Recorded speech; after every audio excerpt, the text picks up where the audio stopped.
uma semana de triplo-duplo. Desta vez estamos aqui sem o João Costa, como já é do vosso conhecimento, por boas razões. O João foi aqui pela segunda vez e desde já darmos aqui os parabéns, não é, Cláudio? Aqui ao João. Isto é como se fosse quase o segundo anel para o João. Exato, o João já é bicampeão. Eu continuo como o Carmelo Anthony e o Chris Paul. O Carmelo Anthony e o Chris Paul ficaram a fazer o podcast e o LeBron James. Muito bem. João, parabéns.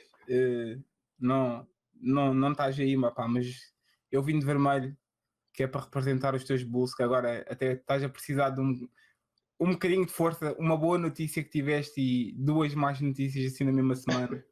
Parece que o Butler e o joelho dele já não se estão a dar tão bem como estava a dar quando te ausentaste. Por isso, muitas felicidades e as melhoras para os teus Bulls também, porque estou a precisar. Exatamente, aqui a equipa do triplo-duplo deseja aqui felicidades aqui ao João Costa. Agora estava aqui a reparar, já viste, Cláudio, parece aqui o símbolo da NBA, tenho aqui um cenário, eu sou como se fosse aqui o Jerry West. Aqui eu pensava que ias começar com boa noite, je suis Flávio, e depois ias continuar a fazer, porque também pode ter a bandeira francesa, embora as ordens não estejam bem, mas... Não está, exato. Mas sim, tu és o logo, hoje és eu sou o logo, assim. Estás a fazer de logo, então. Exato. Muito bem, esta semana temos aqui mais temas fortes para falar.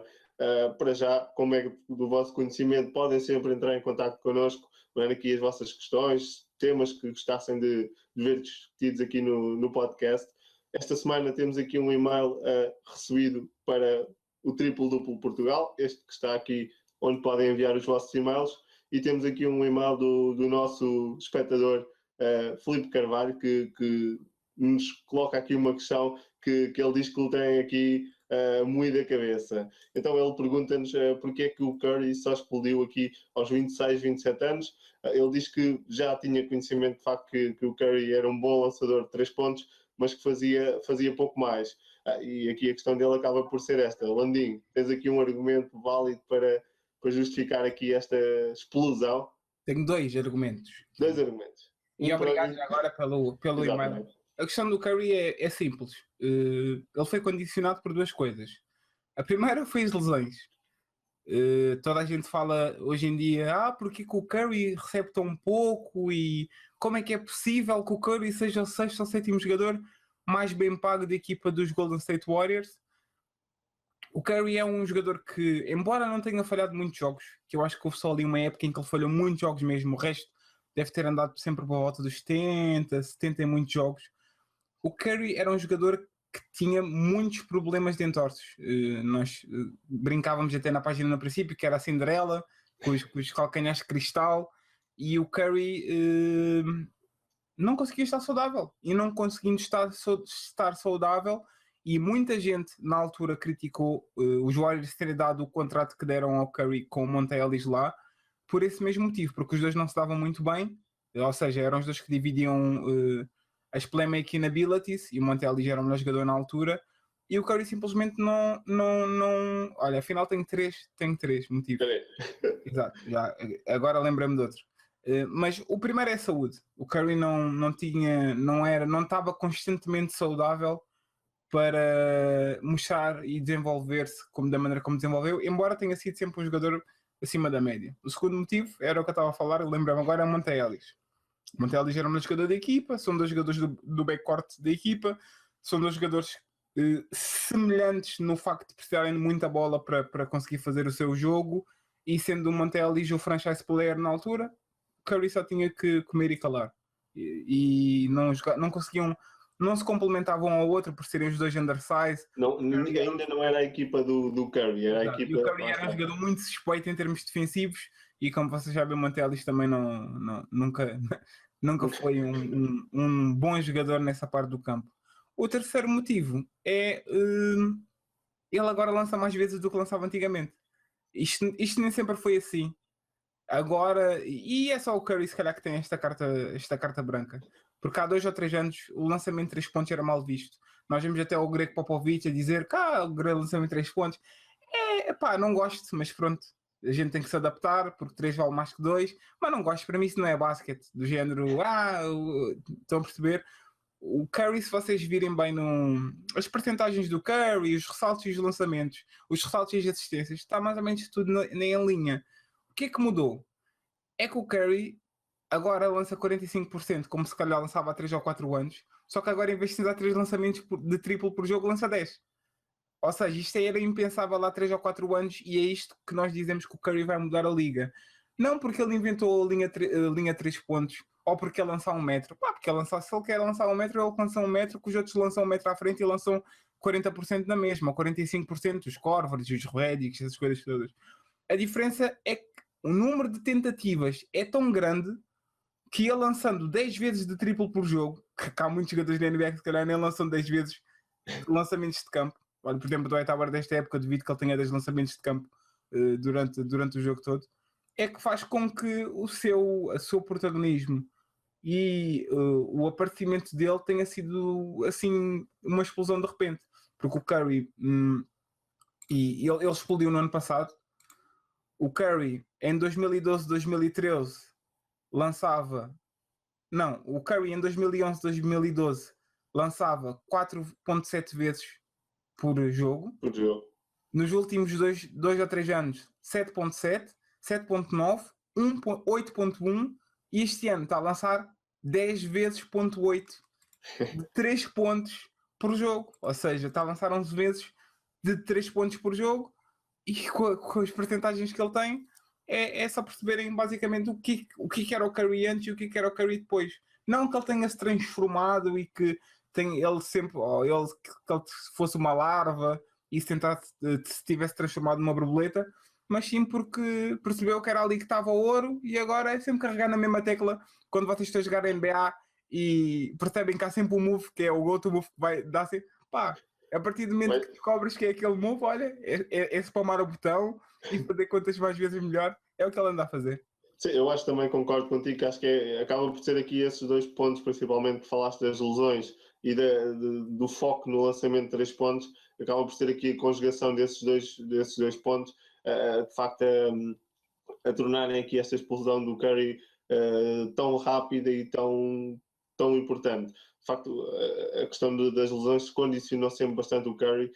Tínhamos conhecimento que aqueles tornozelos a qualquer momento eram conhecíamos a equipa dos Golden State mesmo por isso, que tínhamos um excelente jogo exterior, mas que se o Curry tinha um problema naqueles torneos, a equipa acabava por ir abaixo.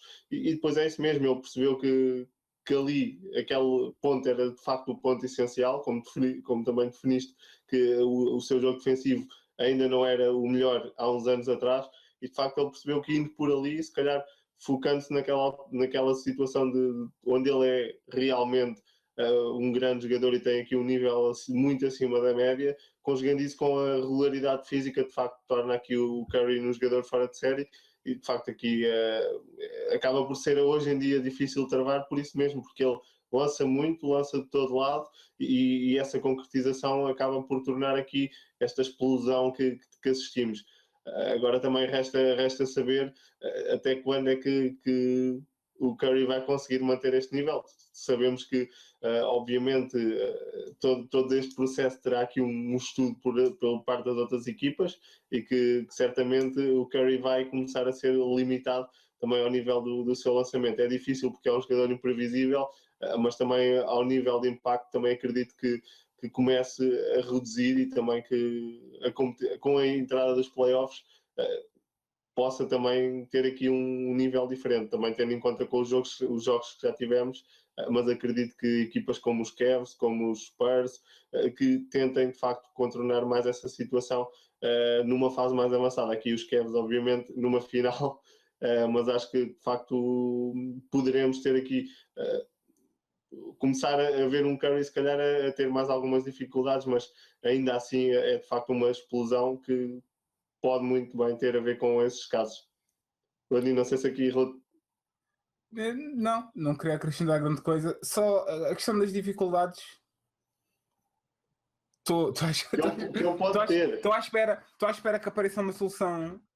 Estou à espera que apareça uma solução credível e constante porque da maneira como as regras são, não estou a ver uma maneira. Pá, das duas, uma, podes fazer um triple team, como o Kobe, como o Jordan levavam aí há 5 ou 10 anos. Depois acho que vais ter problemas controlar os outros, mas não estou a ver muito a fazer isso. E estou à espera que mandem um e-mail a falar não do jogo do Curry, mas da persona ou da cara da NBA. Porque que o Curry é mais fácil vender o Curry às crianças e aos fãs da NBA do que era vender o LeBron e o Shaq até o próprio Jordan e o Kobe, que é para fazer uma analogia entre o John Cena e o Stone Cold Steve Austin, e porque que a WWE que era hardcore e era para a WWE, a WWF que eram hardcore e eram viradas para um público basicamente adulto e que gostava de coisas assim mais chocantes, passou-se a focar em crianças e adolescentes, como vocês sabem.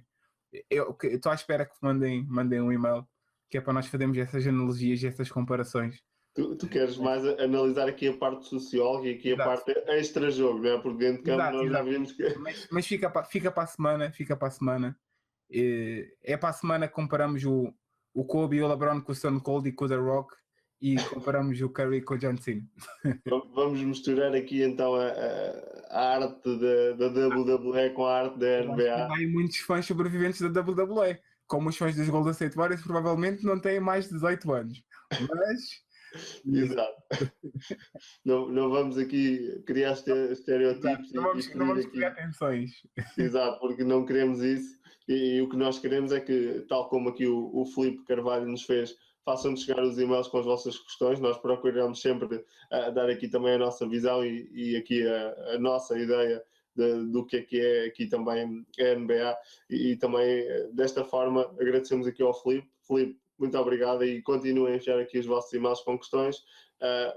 Cláudio, acho que aqui relativamente a esta situação do Curry, acho que de facto é isso mesmo. Temos aqui um Curry que atingiu de facto aqui em 2, 3 anos um nível muito bom e que de facto fez aqui chamar a atenção e agora, como disseste bem, vamos ver quem é que vai conseguir a solução, a chave de ouro para travar aqui este Curry de uma forma excelente. Eu propunha aqui passarmos então para outro tema, fazer aqui uma breve pausa e voltamos já a seguir aqui com uma chicotada psicológica que tivemos esta semana. Psicológica não, foi mesmo chicotada. Chicotada psicológica é o termo. Uma patada a pé juntos. Para saltar o outro pela borda fora, mas pronto. Não é o John Cena, não é? Neste caso, mas o sujeito saiu do ringue, foi eliminado da Royal Rumble. Eu não sou especialista em WWE, mas acho que foi uma coisa mesmo daquelas com escadas e cadeiras e aquelas coisas hardcore.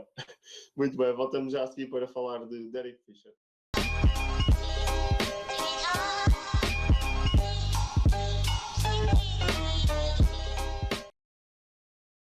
Head coach Greg Popovich. Thanks very much, Pop. Your impressions of the first quarter? We're behind and they're ahead. Why is that? They scored more than we did, and we were pretty crappy on defense. It's been fun. Do you want election results? Who is it? What is Sanders and Trump.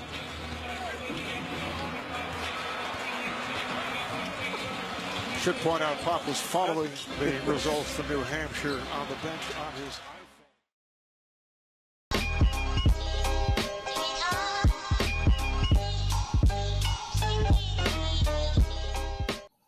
Muito bem, estamos então aqui de volta para mais um tema. Como falámos anteriormente, temos aqui então esta chicotada aqui que tivemos esta semana em Nova Iorque. Foi aqui a saída que muitos não antecipavam para já, mas que de facto acabou por acontecer, que foi aqui a saída de Derek Fisher do comando dos New York Knicks. Aqui, quando temos aqui um GM que de facto quer impor as suas ideias para o tipo de jogo da equipa, acho que é logo um princípio para que as coisas não corram da melhor forma.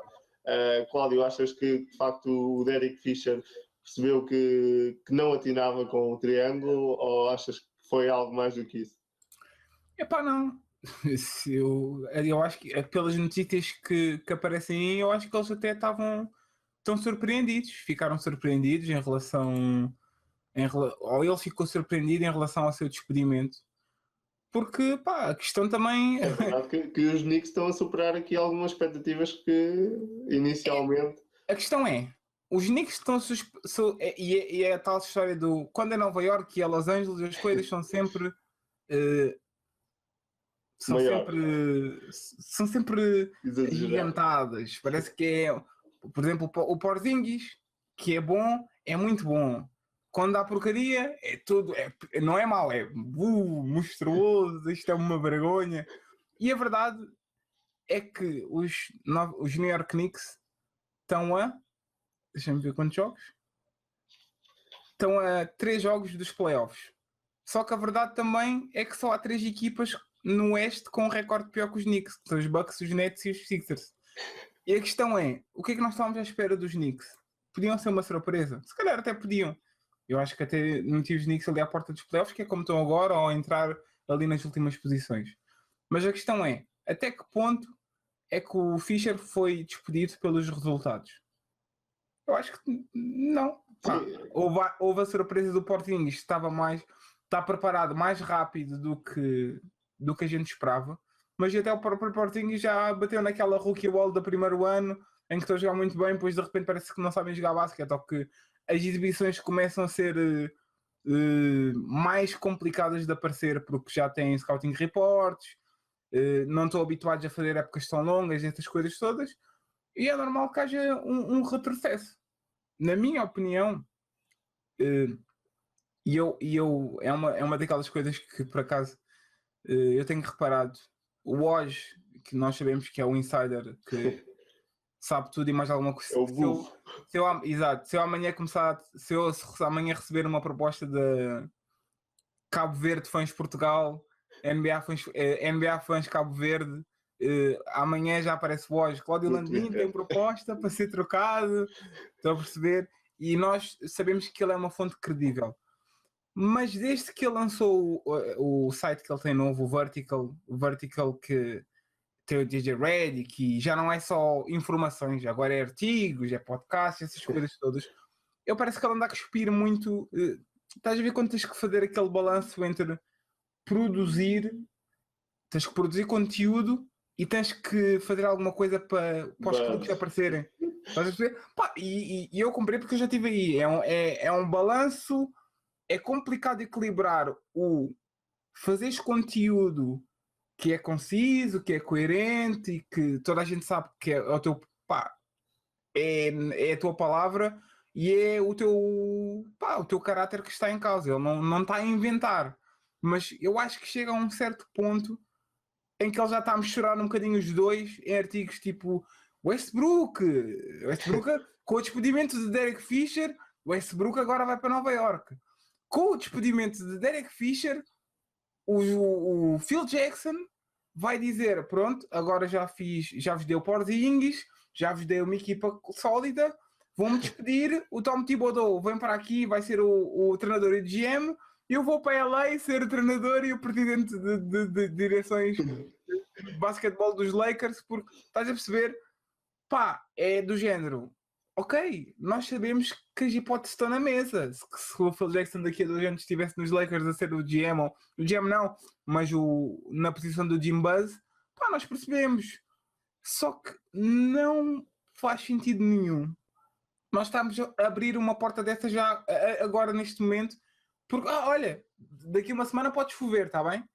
Se chover, está tudo bem. Fui eu que disse, a fonte sou eu. Se não chover, eu disse que podia. Eu não disse que isto aconteceu realmente. Estás a perceber? Eu acho que o Bosch está a raspar e é a única pessoa que eu tenho no meu telemóvel de notificações. E eu estou seriamente a ponderar depois do trade deadline cortar com as notificações, porque agora é vertical não sei o quê, vertical para aqui, vertical para ali, vertical para ali, e rumores misturados com artigos e eu não percebo muito bem onde é que acaba a realidade e a fantasia. Onde é que começa a informação que lhe foi dada e onde é que acaba o que ele cria e o que ele produz com essa informação que lhe dão. Quanto a isso, o Derek Fisher para mim começou o seu despedimento, começou quando ele foi a Los Angeles, ter com a ex-mulher do Matt Barnes e apanhou uma surra e toda a gente soube que o gajo saiu do treino em campo a meio, do treino em campo a meio para ir a Los Angeles, que supostamente tinha ido numa visita urgente por causa de assuntos familiares e quando fomos ver foi uma booty call, basicamente.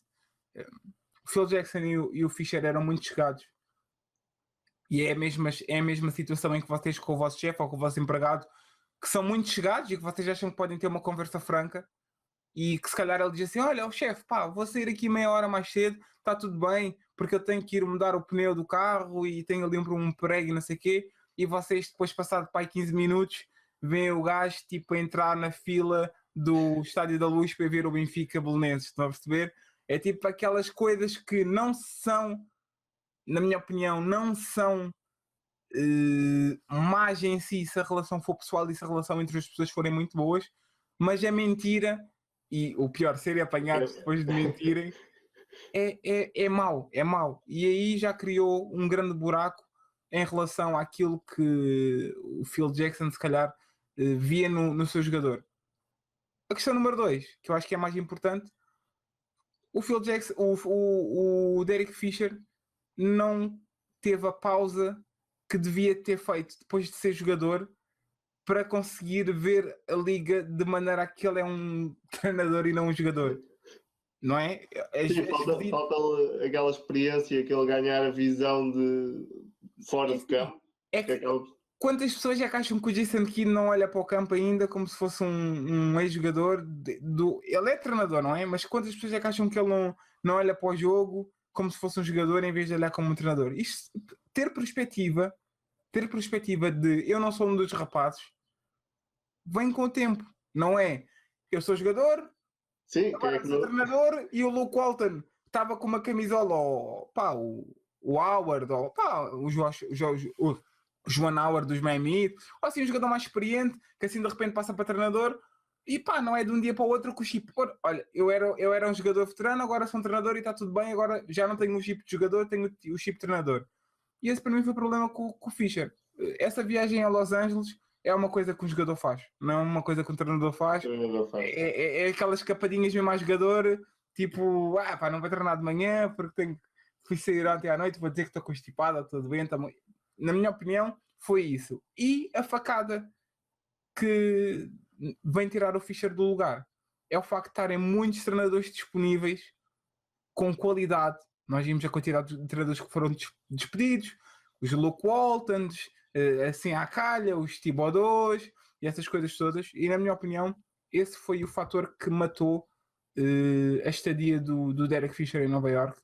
Foi o facto de, para além de conjugar as expectativas de Nova York do costume com as últimas séries de derrotas, embora Carmelo Anthony e o joelho dele parece que está ali qualquer coisa que não para quem tem um contrato de 5 anos não me parece que é uma coisa assim muito uma boa notícia para Nova York, conjugando com o facto de haver muita gente que está ali à calha para ter os trabalhos do Byron Scott, para ter o trabalho do Fisher, para ter o trabalho do Mitchell dos Minnesota Timberwolves. Há muita gente que está ali com muita qualidade que está à espera de um trabalho. Eu acho que se não houvessem treinadores competentes, acho que eles iam dar um tempo e iam deixar o Fischer pelo menos acabar a época.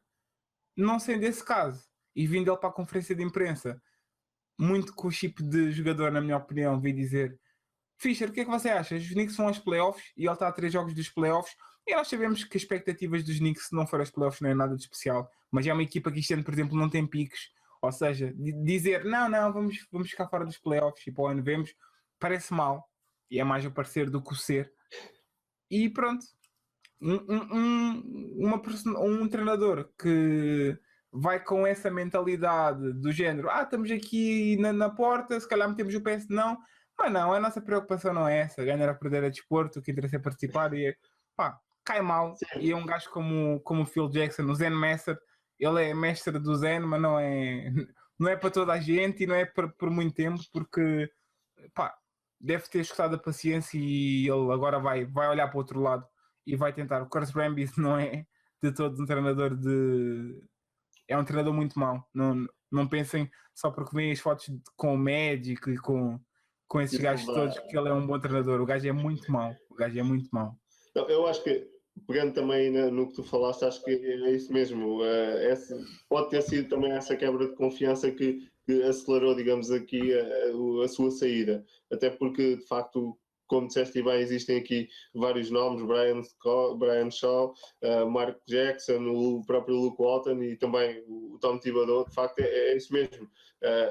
Pensando aqui na organização da equipa e na reestruturação que está a ser feita para, de facto, criar um projeto competitivo, na minha opinião, acho que, de facto, é mais cativante, mesmo para atrair jogadores, e a questão que tu falaste até do Westbrook, não acho realista, mas, de facto, um jogador saber que vai trabalhar com um treinador, de facto, com muita reputação, e não com um treinador, tudo bem que seja jogador, mas que não tem, até porque nem todos são o Steve Kerr, e mesmo assim o Steve Kerr teve esse tempo de paragem que tu falaste há pouco. E mesmo assim o Steve Kerr tinha duas marionetas atrás, um gênio defensivo e um gênio ofensivo a puxar os cordelinhos. Não foi assim, caído de paraquedas. Não é o Kurt Rambis, não é o Kurt Rambis que é o nosso treinador adjunto. O Fischer teve mesmo que trabalhar. Exatamente, e eu acho que é isso mesmo. Até aqui acaba por ser também na própria reconstrução da equipa, também no banco. De facto, eu acho que ter um treinador conceituado, um treinador que de facto já deu provas na liga e tudo isso, também ajuda aqui a atrair jogadores. Os jogadores sentem-se mais motivados também a trabalhar com aquele treinador e o que eles podem melhorar o seu jogo. E de facto acho que por aí também o Phil Jackson se calhar também procurou dar aqui até para a free agency que se aproxima neste verão, ter aqui já de facto alguns ads para chamar também jogadores e motivá-los a de facto integrar este projeto de Nova Iorque. E acho que de facto temos aqui grandes nomes, temos por acaso também o Thibodeau, que de facto era um treinador. A questão é saber se a filosofia que o Phil Jackson quer incorporar aqui nestes Knicks, se o Tom Thibodeau estaria disposto a isso, tendo em conta aqui aquilo que é o seu perfil de treinador. Não sei se achas que era algo que poderia resultar, agora aqui também fazendo um bocadinho de previsão. Pá, peço desculpa, mas eu estava aqui a ver as breaking news. Tens aí uma breaking news. Epá, não tenho aqui uma breaking news, mas estava a ver que era o Dwight Howard que tinha sido finalmente trocado, mas afinal continuam a ser só conversas e ele está tudo bem. Mas perguntaste-me uma previsão para o próximo treinador? Sobre, aqui a questão era a filosofia que o Phil Jackson pretende ou está a procurar implementar nos Knicks com o perfil de treinador que é Tom Thibodeau, olhando aqui até para o nome. Eu acho que se o Thibodeau são perfis diferentes. Dois sinais. O primeiro sinal é que o Phil Jackson está de partida, porque o Thibodeau, e já na primeira vez. São perfis e ideias de jogo completamente diferentes. Daí a minha pergunta: se achas que. O Thibodeau está naquela fase de Doc Rivers e Stan Van Gundy de querer ser treinador e querer controlar também as decisões de operações de basquetebol. Ou seja, se ele fosse, ele ficava com o lugar do Phil e ficava com o lugar de treinador. É a primeira. E segunda, como tu disseste, as filosofias não são compatíveis. Não é que serem compatíveis, mas o coach Thibodeau é um treinador defensive-minded e nós sabemos que já com o Paxton e com os gajos dos Bulls eles andavam pegado. Imaginem com o Phil Jackson, que são das cabeças duras e que são duas raposas velhas que andavam pegados, porque o Thibodeau já está na liga há 500 mil anos. Na minha opinião, a chegada de Thibodeau a Nova Iorque era basicamente para preparar a saída do Phil Jackson e para, olha, é como eu disse antes, já vos deu Porzingis, já tem uma equipa minimamente competitiva. Já arranjei a terra, agora plantem aqui. Agora rega. É o Eric Cartman, mais uma vez, screw you guys, I'm going home, agarrar nas coisas e ir para Los Angeles e ficar à espera que o Jim Buzz meta a pata na poça mais uma vez. Se for mesmo para continuar, eu acho que é mais na onda do Brian Shaw, eu acho que é mais na onda do Mark Jackson, tenho algumas dúvidas, mas o Luke Walton não me parece que seja. O Luke Walton ele já veio dizer que queria ele não queria qualquer trabalho, queria a oportunidade certa, no sítio certo, como o Steve Kerr fez. Como vocês sabem, o Phil Jackson queria o Steve Kerr em vez do Fischer, só que o Steve Kerr teve a oportunidade nos Warriors, estava indeciso entre os dois e foi para os Warriors e parece que a escolha foi... Parece, não é? Isto é especulação minha, não estou a tirar conclusões, mas parece que a escolha foi a escolha acertada. E o Luke Walton, a ocasião faz o ladrão e, como vocês sabem, o Luke Walton deve estar à procura de uma coisa do género. Há trabalhos muito apetecíveis, percebes? Sim, e nesta altura está tudo à espera. O Luke Walton e Minnesota Timberwolves, Wiggins, Karl Anthony Towns, essas coisas todas. O próprio Phil Jackson, que é o Ultimate Opportunistic, diz que não tem condições para jogar basquete. Mal viu. Tem o Dwight Howard. Tem o Steve Nash. Tem o Kobe Bryant. Tem o Paul Gasol. Epa, olha, aquela dor nas costas já me passou. Onde é que está quem folha para assinar o contrato? E está muita gente à espera de ver as decisões do Kevin Durant e do Westbrook e dessas coisas, para ver se pegam em LA ou não pegam em LA. Por isso, não acredito que um treinador com tanta gente atrás como o Luke Walton vá dizer não, eu vou para os New York Knicks com o Carmelo Anthony nesse sentido completamente oposto, ou numa projeção de carreira completamente oposta ao Porzingis, que tem tipo 15 anos e que podemos fazer as coisas com calma, e o Carmelo Anthony, que é já com uma no-trade clause no contrato, que não podem trocar a não ser que ele queira ir, com um joelho lixado e com mais 4 anos de contrato.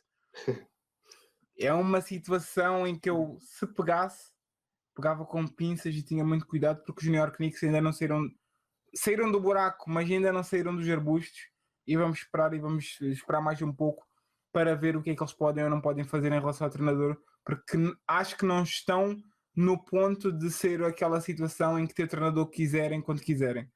Há o Scott Skiles também já agora, o Scott Brooks, que não sei, caso eles queiram fazer um push ao Kevin Durant e ao Westbrook, pá, pessoal, olha, temos aqui o vosso antigo treinador, se quiserem vir, estão à vontade. Exato, enquanto também aqui aguardamos então para perceber o que os Knicks podem ou não jogar aqui ao nível do novo treinador e perceber aqui o impacto, certamente que quando isso acontecer vamos trazer de novo este tema à conversa. Para já resta-nos apenas esperar e ver o que o magnífico treinador interino vai conseguir fazer até lá. Cláudio, aqui sobre os Knicks, penso que temos também aqui esta visão, é aguardar e perceber aqui qual vai ser o nome escolhido para coordenar aqui esta equipa, tendo em conta estes 2 pontos que tu falaste bem, um Carmelo que quer já, mas que também tem ali a qualidade do Porzingis para de facto ter aqui um projeto a longo prazo.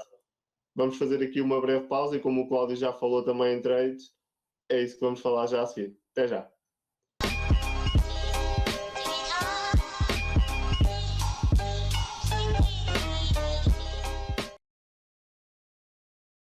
Vince Carter, who had told Kenny Smith that he has 4 dunks that no one has ever seen. I lose it right now, Danny. All right, here is Vince Carter with his first shot. Kenny Shaq is in there. Let's go home. Let's go home, ladies and gentlemen. Let's go home. Let's go home. Let's go home. You know what he's doing, Danny? The bounce, he's going to catch it, put it between his legs, and dunk it. Stitched up in the left hand doing all this. Oh, it's over. It's over, ladies and gentlemen. Is that a steamroller? Is that did Drake bring out a steamroller? Oh my goodness! Kenny! What's going on? Coming over the table to congratulate Vince Carter. This is unheard of. Oh my goodness gracious, it is over. Plus, I think he's a little bit more of a show-off, too. See that swagger? He's looking at me like I'm supposed to say something. He's got the swagger. He's got it all. The same kind of swagger that the Dominiques and the Jordans have. All right, Vince Carter with his first on the final round. Oh, Shaq has fallen and can't get up, Kenny. Ladies, wait, time out. Can I take a timeout? Have you ever seen that before? Can somebody please help Shaq? I saw him rubbing his upper arm, and I was wondering what he was doing. He was just cleaning it off, making sure there was nothing slippery there, because he knew how far into the rim he was going. Wait a moment, Dan. Have you ever seen that? I've never seen that before. I'm not sure the guy can't go into the rim head first. Hey, let's see if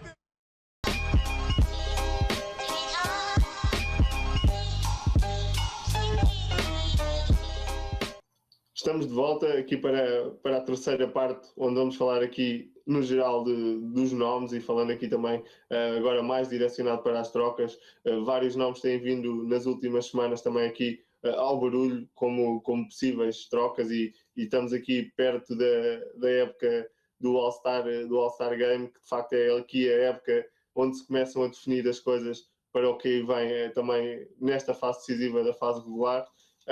Eu o que propunha aqui era analisarmos aqui os nomes que têm sido aqui falados. Como tu falaste há pouco, tínhamos Dwight Howard, que tem sido aqui um grande buzz, uma vez que parece que está mesmo de porta de saída de Houston. Aqui temos vários destinos aqui para o poste dos Rockets, Heat, Mavs, temos aqui diversos nomes também. E de facto, Cláudio, achas que aqui, relativamente ao Dwight Howard, que ele tem aqui uma situação favorável? Achas que de facto que nesta altura ele tem mesmo razões para estar descontente e que é a melhor opção é mesmo a sair e procurar algo onde voltemos a ter um Dwight Howard que nos habituou há uns anos atrás? É assim, o Dwight Howard, como nós já falámos isto em off, é vítima das circunstâncias. O Dwight Howard estava descontente quando era a única estrela no Orlando, estava descontente quando não encaixava com o Kobe porque era espaçamentos para dois egos tão grandes, e agora chegou o Houston e embora se dê, e pelos reportes que parecem aí, dá-se bem com o James Harden em termos pessoais, ou seja, são dois gajos que são porreiros, gostam um do outro fora de campo, mas dentro de campo não encaixam. E o James Harden neste ano está a ser o mestre das isolações. O que venderam o papel ao Dwight Howard foi, vens para aqui e és a segunda roda em termos ofensivos e tratas da equipa em termos defensivos. O que é que acontece? Ele é o quinto gajo ou sexto gajo em termos ofensivos, porque os Trevor Ariza e um monte de pessoal que tem mais lançamentos do que ele no ataque, e na defesa ninguém quer defender. Ou seja, os Houston Rockets são das piores defesas da NBA. E não faz sentido nenhum o Dwight Howard querer continuar lá quando primeiro não vai a lado nenhum, porque se ele quer lutar pelo título no Oeste está condenado, porque vai apanhar com os Spurs e com os Warriors, vai ter que levar com os Warriors durante uns aninhos. Depois tem os Spurs ali pelo lado, o Kevin Durant e o Westbrook, pelos rumores que há, vão continuar pelo Oeste durante os bons anos. Os Clippers com os Blake Griffins, essas coisas todas, e esta ideia foi tu que disseste. Na minha opinião, ele vai ser crucificado mais uma vez porque é o salta-pocinhas, é o gajo que nunca está contente com nada e que vai-se embora, mas ele desta vez tem motivos. Qual é que é a solução? Ali para o Oeste. Eu pegava e agora entra a segunda parte, que é quem é que deve trocar pelo Dwight? Das duas, uma equipa que tem confiança que o vai conseguir reter. Falámos dos Boston, falámos dos Heat, falámos dos Dallas, falámos dos Hawks. Há duas equipas, na minha opinião, que são muito interessantes, que são os Miami Heat por causa do Hassan Whiteside. É assim, se eu sou os Miami Heat e tenho o Hassan Whiteside e tenho que encher o contrato, tenho que encher um monte de fillers para dar ao Howard, primeiro com o facto de ser Miami, depois com o facto de ser um estado sem impostos, depois com o facto de ter lá o Dwayne Wade e o Chris Bosh, que é um jogador que é complementado do Dwight Howard porque consegue vir cá fora e joga de frente para o sexto, ao contrário do Dwight Howard. Eu acho que seria excelente oportunidade para os Miami Heat, primeiro, livrarem-se de um grande problema que é o Hassan Whiteside, porque neste momento tem um grande upside, mas é a batata quente. Eles estão com a batata quente na mão, não sabem se onde meter na boca, se onde mandar para o chão, não sabem o que é que fazer com ele, porque o contrato dele acaba no final do ano. Eu acho que era a maneira excelente de ganhar um jogador que está na mesma trajetória de carreira que as estrelas da equipa. Tem ali a idade do Chris Bosh, o Dwayne Wade está um pouco mais velho, mas um bocado mais saudável também, por isso vai-se aguentando. Agarrar num pacote com Whiteside, Dwayne Wade. Se eles insistirem no Winslow, não é que eu acho que o Winslow vai ser uma estrela na NBA, mas se eles insistirem no Winslow e o Dwight Howard era certeza, eu sei que eles não podem ter estas conversas, mas eles têm Por exemplo, como o Kevin Love, quando foi para os Cavs, não foi às cegas. Certeza que foi tão Love.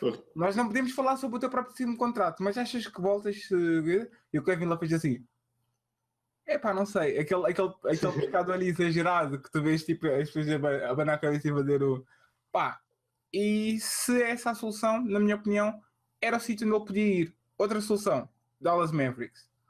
Mais uma equipa, com o Chandler Parsons, que já recrutou o Dwight Howard para o Houston. Há muita gente que não se lembra, mas o Chandler Parsons foi um dos jogadores que fez com que o Dwight Howard fosse para o Houston. Ele agora está em Dallas, o Dirk tem-se aguentado, tem lá o Deron Williams, e na minha opinião, mais um estado, que primeiro ele não ia ter que mudar de casa praticamente, porque é ali no Texas também.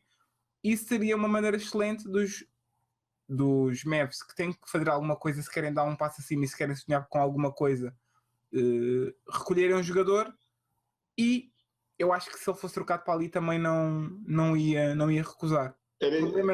O problema é o que é que os Mavs podem dar neste momento, e eu não vejo assim nada, não vejo assim nenhum asset valioso que eles possam dar, a não ser que, e não é a não ser, não vejo mesmo assim nenhum asset. Os jogadores nos Mavs são todos que estão numa trajetória assim já.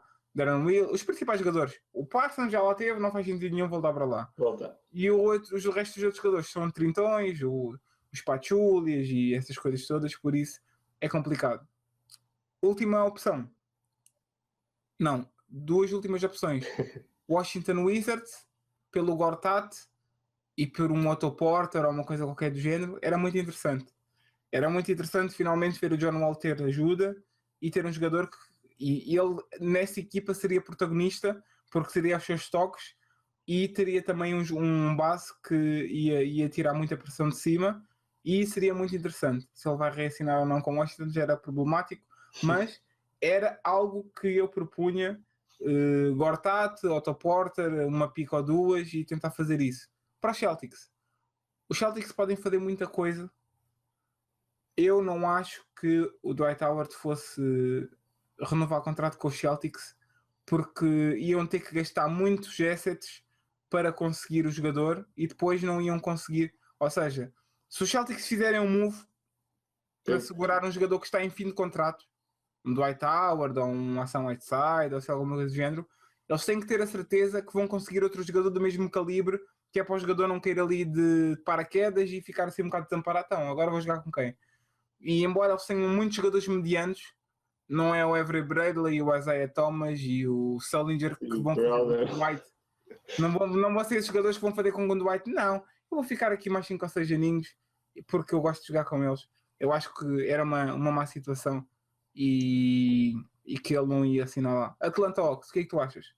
Era isso mesmo que eu ia também, dentro do que tu estiveste a dizer. Acho que para mim, né, o que eu defendo mesmo é que acho que ele deve passar para o lado do Oeste, porque acho que de facto do lado Oeste está muito carregado, e de facto acho que o Dwight Howard precisa passar para uma equipa onde ele de facto seja essa âncora que lhe prometeram e que de facto não está a ser, e que de facto possa ter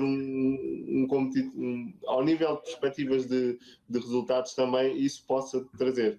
Falaste na questão dos Miami e bem, outra das situações, lá está, é aqui a questão dos Atlanta Hawks, que caso haja também aqui um movimento também muito falado, que é a possível troca do Al Horford, ele pode encaixar ali e tem ali jogadores que de facto conseguem focá-lo muito, também com essa vertente do jogo exterior. Kyle Korver também, são jogadores que de facto com esse lançamento, e também o próprio miúdo base alemão é um jogador que mostra aqui qualidade. Dennis Schroeder. Exatamente, agora conseguiste chegar lá. Falta aqui o Kiri, não fizemos hoje a homenagem ao Kiri. Para mim é o Kiri e o Schroeder. Pronto, está feito. Exatamente, mas era isso mesmo. Acho que é um miúdo que tem bastante qualidade e de facto poderia ajudar aqui também na evolução, e tem perspectivas de ser aqui um futuro base de qualidade para a equipa de Atlanta. Daí também já se falar na própria saída do Jeff Teague, e isso é sinal de facto que a Atlanta está focada nesse jogador. Acho que a inclusão... Celtics, nada?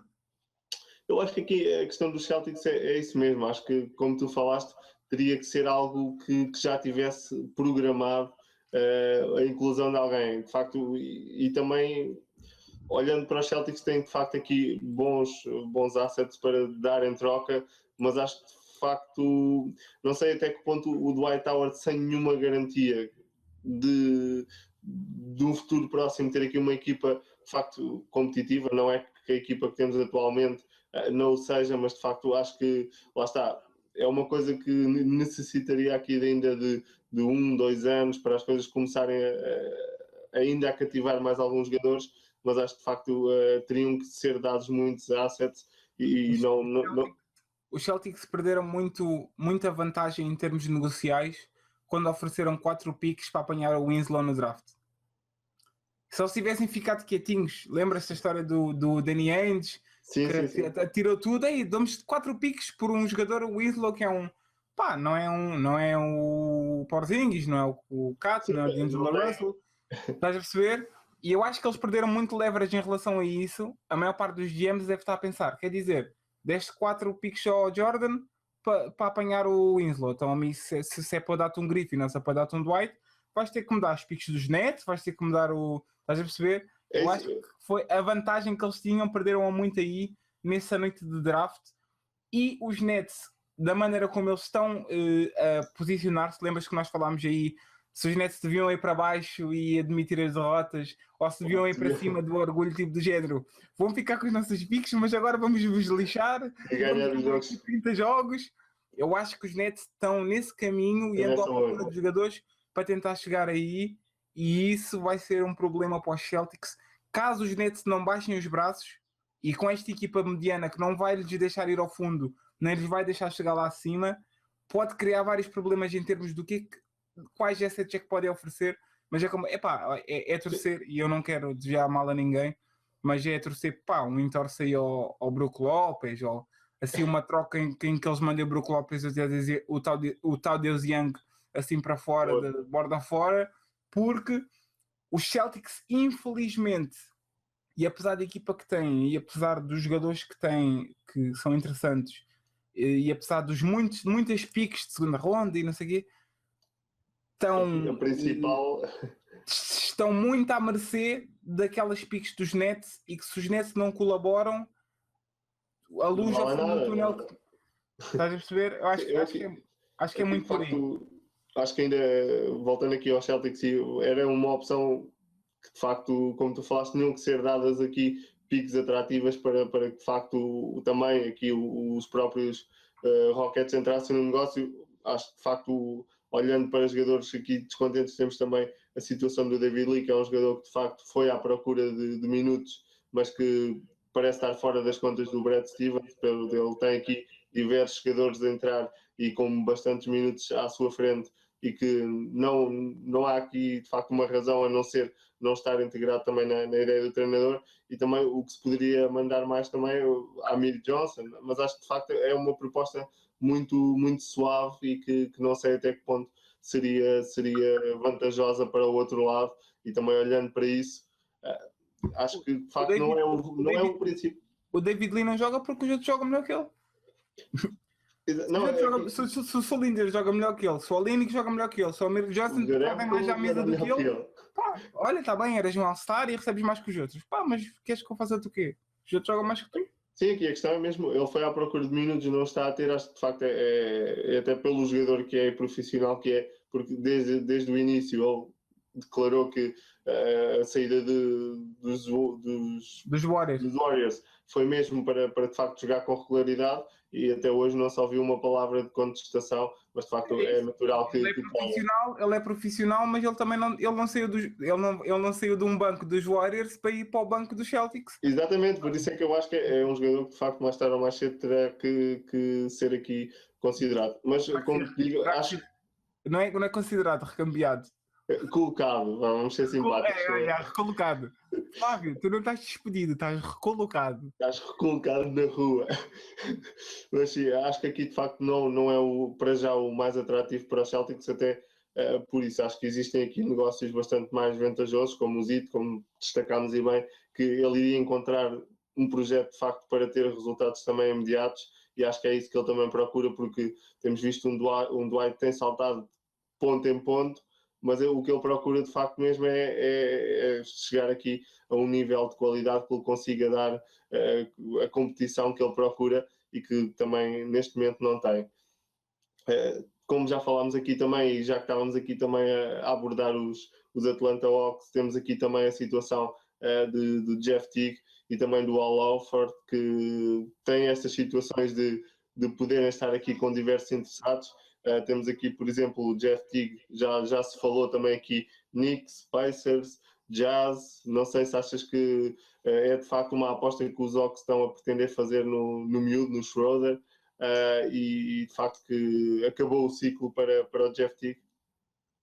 E em que projeto é que ele se encaixaria melhor? Olhando aqui, temos a situação dos Jazz, que neste momento tinham muitas opções na posição 1, mas que neste momento, com as lesões do Dante Exum e tudo isso, acabamos por ficar aqui mais debilitados. Eu com o Utah Jazz eu tenho medo. Tenho medo e não tenho medo, porque o Teague também tem um bom contrato e o contrato é só mais de um ano, ou seja, estava a ser alugado este ano, depois para o ano no contrato e podem se livrar dele. A questão é depois que vai tirar minutos ao Exum e era a mesma coisa que imaginem. O D'Angelo Russell lesionava-se agora e para o ano ia voltar. E nós íamos buscar o Teague e depois para o ano como é que nós fazíamos? O que é que íamos fazer com o Teague? Exatamente. Ia para o banco e é um jogador borderline all-star. Era complicado em relação a isso e também não estou a ver os Jazz iam ter que dar um miúdo. É isso, eles têm de facto lá muitos valores. Isso, eles iam ter que dar valor que eu honestamente acho que não dava se o retorno fosse o Teague.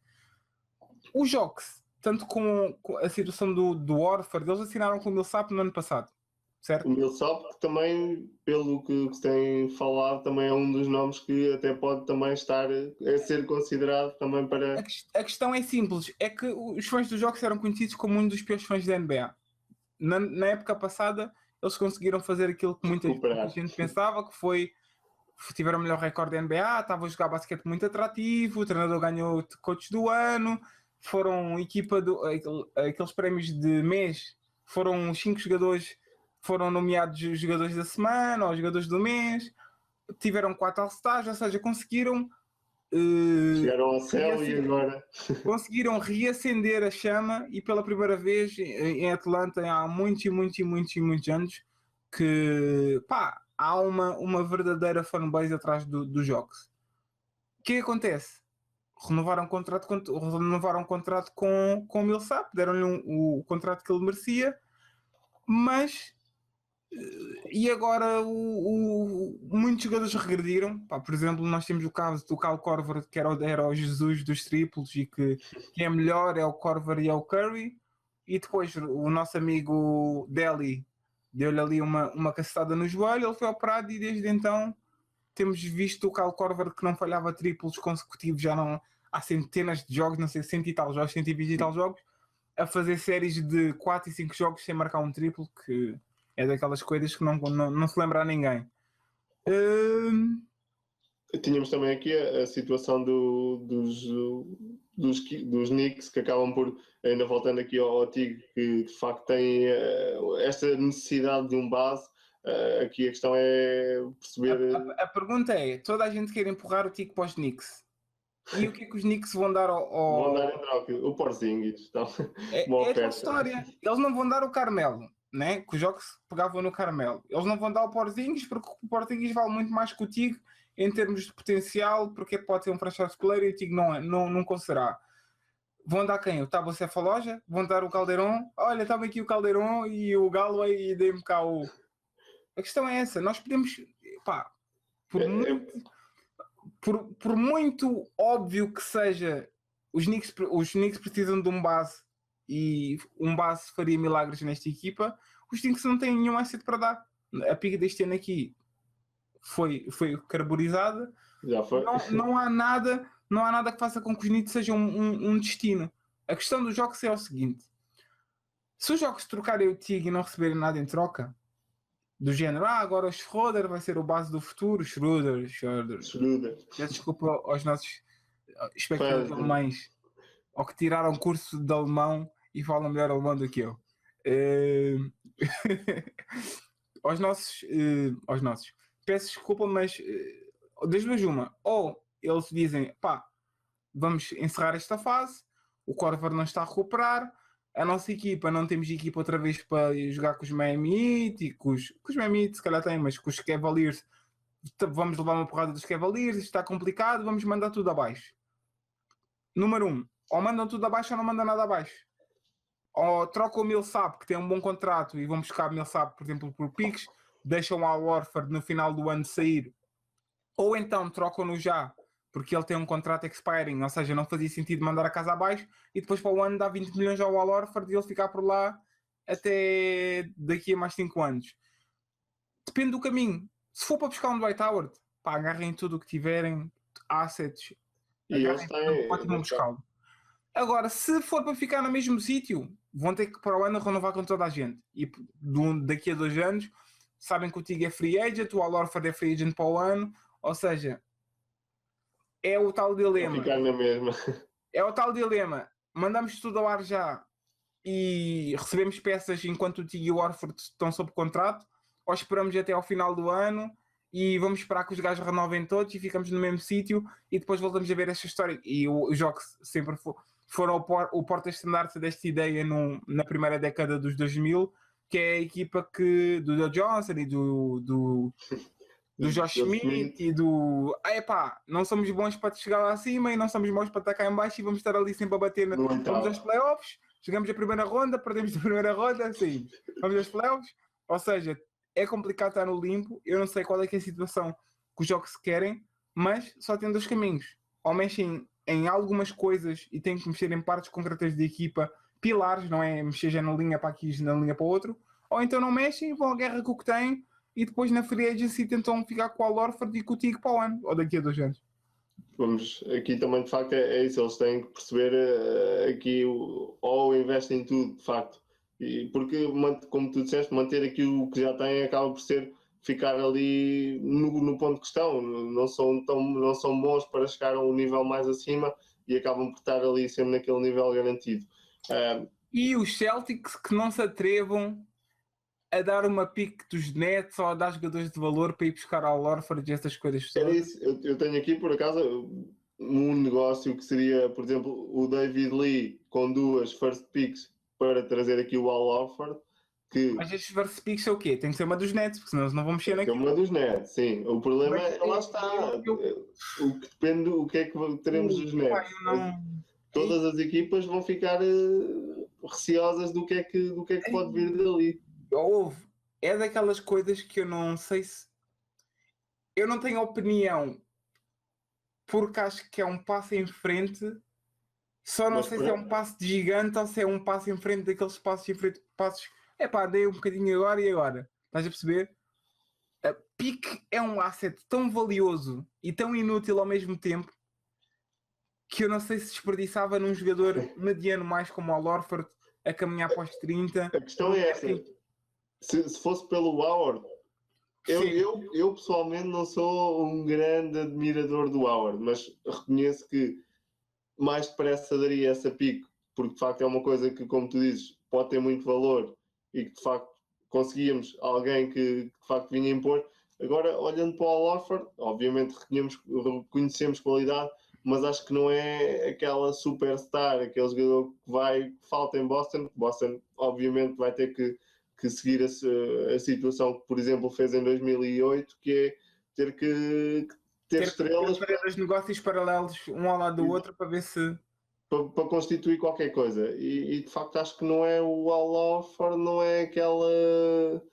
Não é cativante, digamos assim. É um bom jogador, mas acho que vai ficar sempre coxo, vai ser sempre o segundo, vai ser o Kevin Love. Numa equipa que quer chegar lá acima, não pode ser o primeiro jogador. Exatamente, eu acho que é aí a dúvida que também me deixa para jogar aqui uma pique. De facto, pode ser ou não, mas esperamos que seja boa e acho que não seria também muito rentável por aí. O que eu propunha agora também, aqui falarmos outro dos nomes que tem também vindo agora nos últimos dias muito à conversa, que é também tendo em conta a situação do Blake Griffin. Já foi conhecido o castigo, ele vai ficar aqui 4 jogos. Também a direção deu aqui o front office dos Clippers mostrou logo aqui que de facto que estas atitudes e que estas situações poderiam ser punidas de outra forma para além do castigo de jogos. A equipa tem respondido bem na sua ausência e isso prova que de facto que é um bom jogador, é um jogador decisivo, mas se calhar não é fundamental, e daí já existirem também possíveis saídas do Griffin. Falou-se até na situação dos Nuggets que poderiam tentar aqui alguma coisa. Achas de facto que faz sentido até para o futuro dos Clippers, que é de facto aqui, pelo aquilo que nós temos visto, falta-lhes sempre ali aquele passo que de facto os possam converter para chegar a um nível mais elevado? Ou se achas que de facto para o Griffin uma mudança completa aqui de planos também poderia ser diferente? Bem, esta situação do Griffin para mim é uma não questão. Nós na semana passada ou 2 semanas falámos do Doc Rivers treinador e do Doc Rivers GM, e na minha opinião eles não estão a pensar, epá, estamos a ganhar jogos sem o Griffin. Sem o Griffin aqui, vamos trocar o Griffin porque nós conseguimos ganhar a toda a gente sem o Griffin. Eu acho que o que eu estou a pensar é, o Griffin não estando cá e nós estando a ganhar jogos, quer dizer que estamos a conseguir fazer alguma coisa sem ele. Ou seja, quando ele vier nós vamos ficar ainda melhores. Estás a perceber? São 2 maneiras de ver. É se o copo está meio vazio ou se está meio cheio.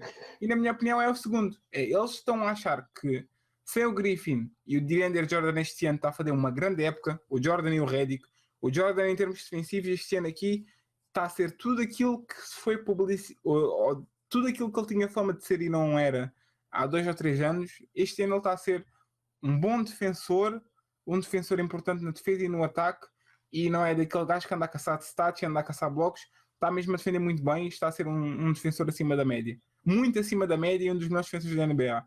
Mas a questão é mesmo essa. O Griffin é a peça que leva os Clippers a um novo patamar. O Griffin é um dos 5 ou 10 melhores jogadores da NBA e não vai ser trocado assim à balda. Pronto, ponto. Não vai ser trocado à balda.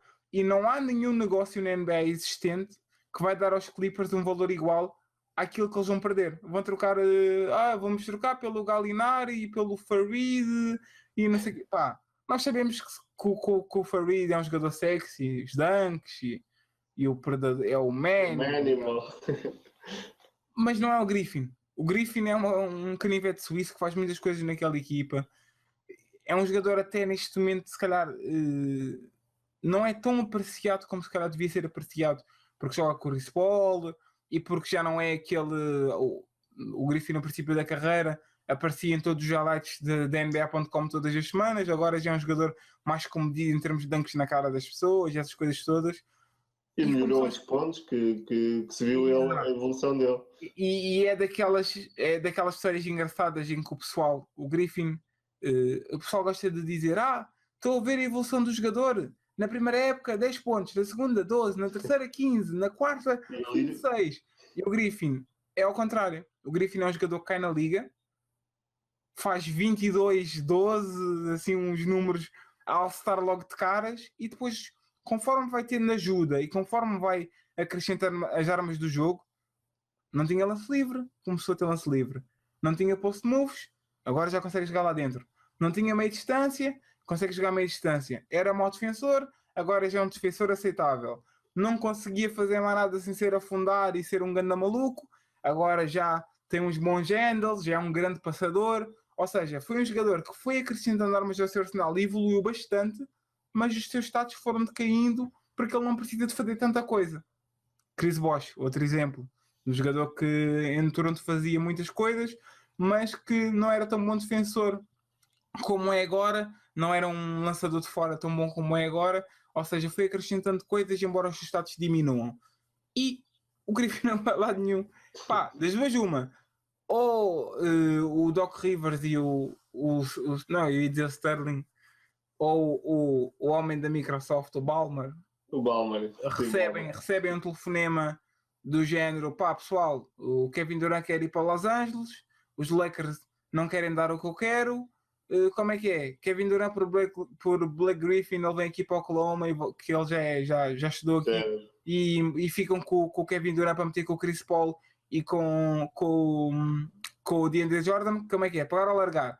Aí, acredito. Tem que ser por uma moeda igual. Exato. Não é igual porque o Kevin é um bocadinho superior, mas são dois jogadores de elite, um jogador de elite com um jogador de elite, e estas trocas entre estrelas diretas raramente acontecem, mas era uma situação engraçada porque, pronto, pá, o Kevin Durant quer ir para ela e é uma maneira perfeita de aliar o útil ao agradável, em que ele joga com uma equipa que é candidata ao título e está no mercado grande. Pá, aí faz sentido.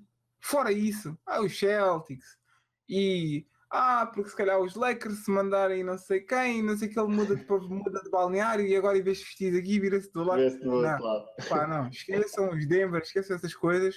Os Clippers só trocam o Griffin se tiverem o valor igual. A agressão que ele fez ao roupeiro, pelos vistos está resolvida. Pá, ele foi suspenso, vai perder 1 milhão e tal em dinheiro, porque se ele tem um contrato máximo e se falha 4 ou 5 jogos é 200 e tal mil dólares por jogo, ou seja, 1 milhão e tal bem, e acho que o castigo é bem dado e está aplicado. Agora toda a gente gosta do Griffin, não é um jogador problemático, nunca foi um jogador que causa problemas do balneário dos Clippers, é a cara do franchise, é o jogador que revitaliza o franchise. Por isso, a não ser que aconteça mais alguma coisa inesperada, o Griffin vai continuar a vestir a camisola dos Clippers e não será trocado nem agora, nem acredito na off-season. Então o Griffin aqui, de facto, uma falsa questão. Quem tem procurado aqui, de facto, por todas as vias sair, e tivemos um episódio recentemente, é aqui o Markieff Morris, que de facto tem feito aqui de tudo para sair.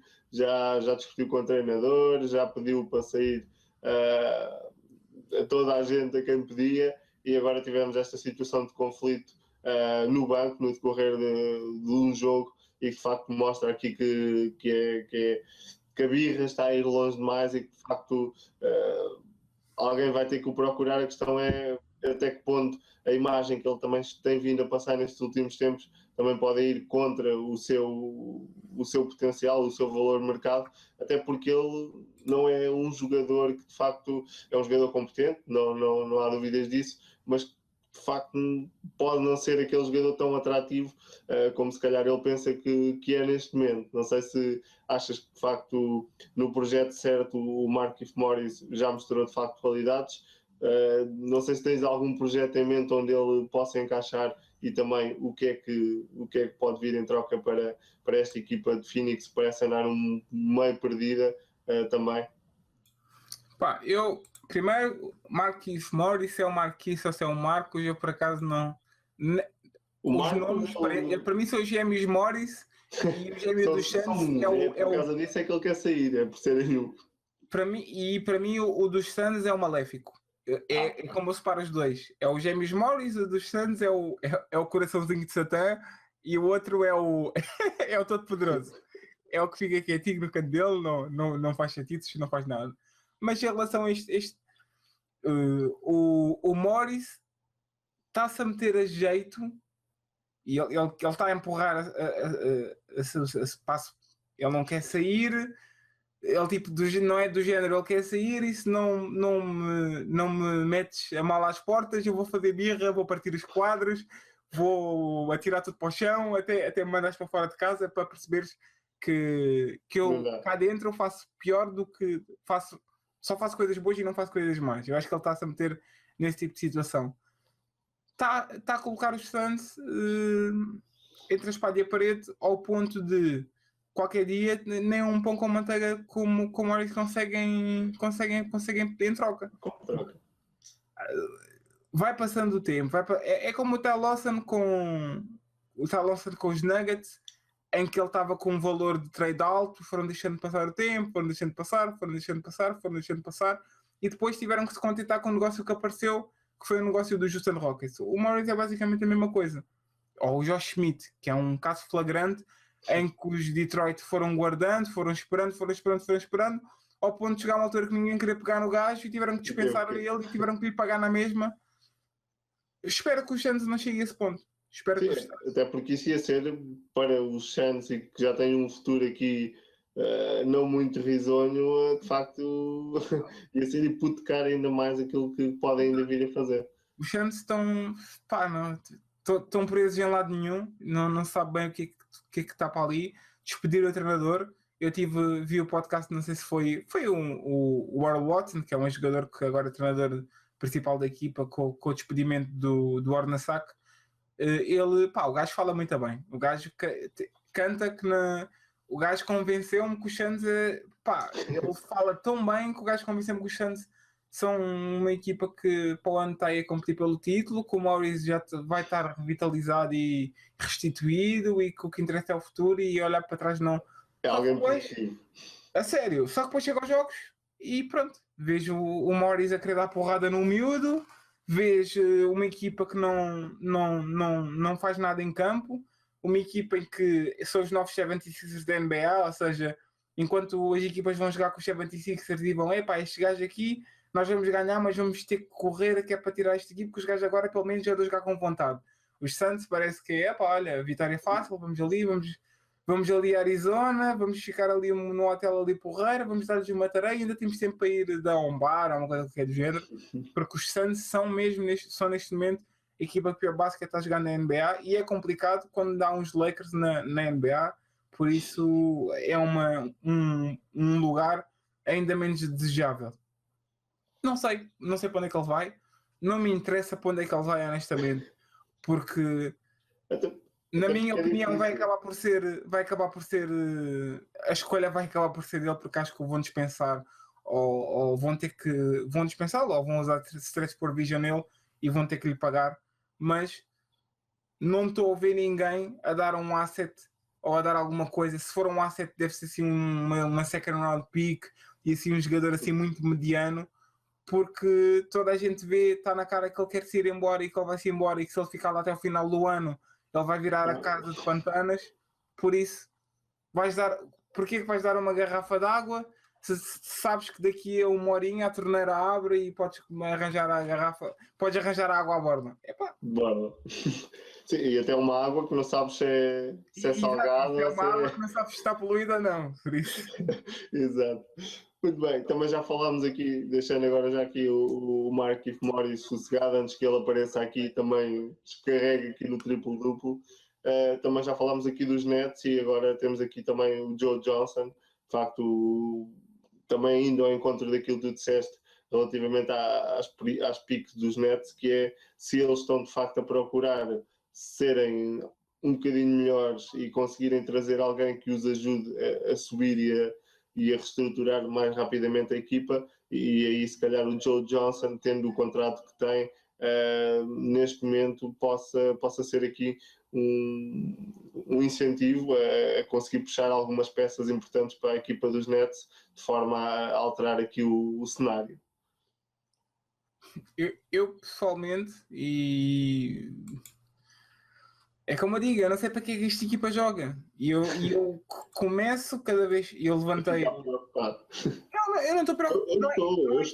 Eu não estou preocupado. Mas os fãs do Celtics deviam estar mesmo preocupados. Eu e o João falámos sobre isto.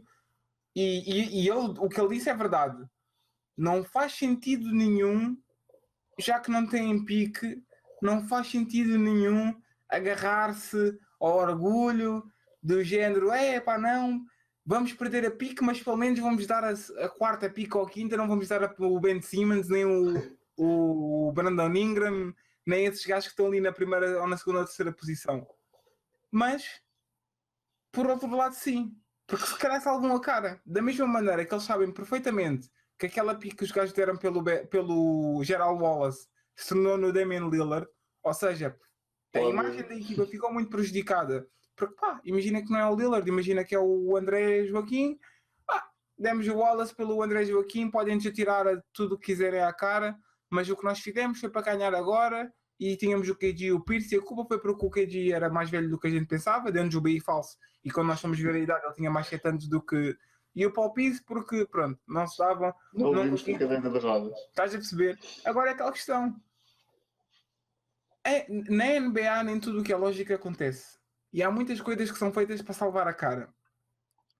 E a fanbase dos Nets já está pouco envolvida, desde o pavilhão, ao Jay-Z, à mascote que assustava toda a gente, o Hello Brooklyn, e depois iam ser candidatos ao título e depois perdiam contra os Bulls sem o Rose, em que o Nate Robinson dava-lhes uma tarefa. Ou seja, foi um monte de expectativas que saíram completamente defraudadas e que tornaram uma equipa que tinha muita hype, que tinha muita gente a comprar camisolas dos Nets, a dizer esta agora vai ser a minha equipa, eu vou começar a torcer por esta equipa, vão tomar conta de Nova York, e assim de repente deixaram de ter tudo. O que é que vocês acham que acontece se eles por algum motivo, por algum azar, calham? Então, e com a segunda pick do draft 2016, New Jersey Nets, parabéns, só que a pick agora vai para os Celtics. Estou a perceber, é que na prática não quer dizer nada. Agora, na cabeça de muita gente vai querer dizer tudo, e isto vai enterrar o franchise num sítio onde eles não querem estar enterrados, especialmente o Pokorov. Ou seja, numa de desespero do género, já que estamos encostados ao canto, podemos, das duas uma, meter as mãos à frente dos olhos e apanhar porrada até cairmos para o lado, que é trocar o Brook Lopez, trocar o Tyus Young, trocar tudo e desistir e dizer, olha, pronto, fomos apanhados, sejam rápidos, sofrimento, ou podem fazer exatamente o oposto. Estamos encostados ao canto, não temos nada a perder, amigos, tirar a mão dos bolsos, tirar as camisolas, e agora vamos tentar, vamos morrar quem nos aparecer pela frente, vamos, se é para morrer, perdido por 1, perdido por 100, vamos cobrar o Lopes e vamos cortar Tyus Young, e se calhar ainda vamos buscar mais 1 ou 2 jogadores com o cap space que vamos ter, porque assim damos uma pique melhor e não temos que levar com os Nets. Se fossem espertos, agora tinham o Ben Simmons, e agora os Celtics estão a jogar com o Ben Simmons e nós estamos a jogar com, não sei, assim um gajo mediano aí dos Nets, um Jared Jack, uma coisa qualquer do género, que é basicamente, ele está lesionado e não tem contrato, coitado, mas... É o orgulho que acaba por ainda estar ali e perceber o que é que eles querem fazer. Voltando àquela conversa com o João, que nós tivemos com o Costa, um porco com batom é a mesma coisa, continua a ser um porco, não é? Mas é um bocadinho mais bonito. Pode na prática ser a mesma coisa, mas é um bocadinho mais bonito, e às vezes as pessoas gostam de agarrar no batom e meter no porco na mesma, e pronto, olha, é o que os Nets estão a fazer. Eu não os culpo, porque na minha posição eu não vou dizer que se calhar não é o mais lógico, mas nem sempre o mais lógico é aquilo que é feito. Muito bem, os Nets são então o porco com batom. Falámos aqui um bocadinho de algumas trocas que se têm falado aqui. Vamos então agora, como referimos, é aqui a altura em que as trocas começam a surgir, os rumores frequentes, porque é aqui a fase decisiva, começa-se a chegar à altura decisiva e as equipas têm que tomar as decisões. Vamos perceber aqui nos próximos programas, certamente já teremos mais desenvolvimentos. Teremos também aqui já possivelmente um treinador para a equipa dos Knicks e certamente vamos ter... E deixa-me já terminar também, e para quem está, e é uma segue, não é? Tu falaste treinador, se calhar os Knicks têm um treinador. Há uma equipa com capa também, que se calhar vai ter o treinador, mas que ainda tem um treinador, que não foi despedido, que é o Sacramento Kings, e não fiquem com medo que nós não falámos deles, porque há 2 semanas falámos deles, falámos bem. Não, eles estão no bom caminho e dissemos, daqui a uma semana este podcast já vai estar obsoleto, porque os gajos já deram a volta tudo ao contrário, já está tudo à porrada uns com os outros. E já... Nós estamos só à espera desse momento, calma. Pronto, por isso é que ainda não falámos neles. Não falámos neles, porque se nós falarmos neles dá azar e eles para a semana voltam outra vez a dar uma cambalhota, a dar uma volta como... Não é a volta 380, é a volta 360, em que dão a volta e depois voltam ao mesmo sítio. Por isso, tenham calma, que nós daqui a 1 ou 2 semanas falamos do All-Star, falamos do despedimento de Jorge Karl e falamos do DeMarcus Cousins a pedir uma troca para os Lakers. Está bem? Pronto, está aqui. Estejam descansados que a gente fala disso para a semana. Está aqui já o agendamento da próxima semana. Aproveitem aí o All-Star, desfrutem aí desta noite de descanso e vejam as estrelas. Nós estamos aqui para a semana, portanto enviamos os nossos e-mails, como fez aqui o Filipe Carvalho, e ficamos aqui à espera das vossas sugestões, dos vossos temas, das vossas questões, e juntem-se a nós, que nós contamos convosco.